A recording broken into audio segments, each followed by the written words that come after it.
প্রিয় দর্শক, আসসালামু আলাইকুম। 14 জুলাই সোমবার। বাংলাদেশ আবহাওয়া অধিদপ্তর বলে দিয়েছে 48 ঘন্টা কেমন থাকতে পারে আবহাওয়া।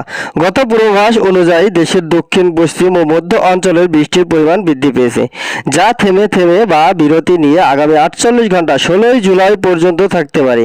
এতে আবারও দেশের কিছু কিছু বেশ কয়েকটি জায়গায় জলাবদ্ধতা সৃষ্টি হতে পারে।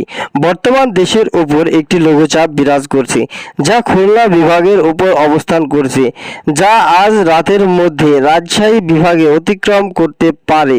তাই ঢাকা, খুলনা, বরিশাল, ময়মনসিংহ, রাজশাহী এই সকল বিভাগ মাঝারি থেকে ভারী বৃষ্টি থাকতে পারে এবং চট্টগ্রাম, রংপুর ও সিলেট বিভাগের বৃষ্টির পরিমাণ অন্যান্য বিভাগের তুলনায় মাঝারি আকারে থাকতে পারে।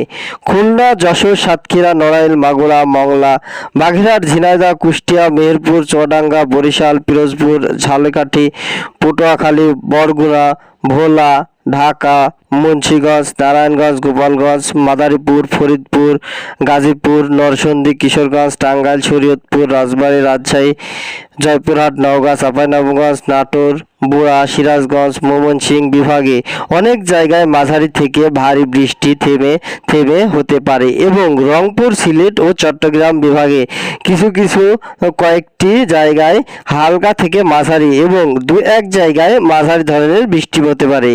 এই মৌসুমী বায়ু লঘুচাপটির কারণে উত্তর বঙ্গোপসাগর উত্তাল রয়েছে এবং দমকা ঝড়ো হাওয়া বয়ে যেতে পারে। তাই উত্তর বঙ্গোপসাগরে সকল নৌযান কাছাকাছি সাবধানে চলাচল করাই উত্তম। তো আমাদের এই ভিডিওগুলি যদি আপনাদের একটু ভালো লাগে তো অবশ্যই দয়া করে চ্যানেলটি সাবস্ক্রাইব করে আমাদের পাশে থাকবেন।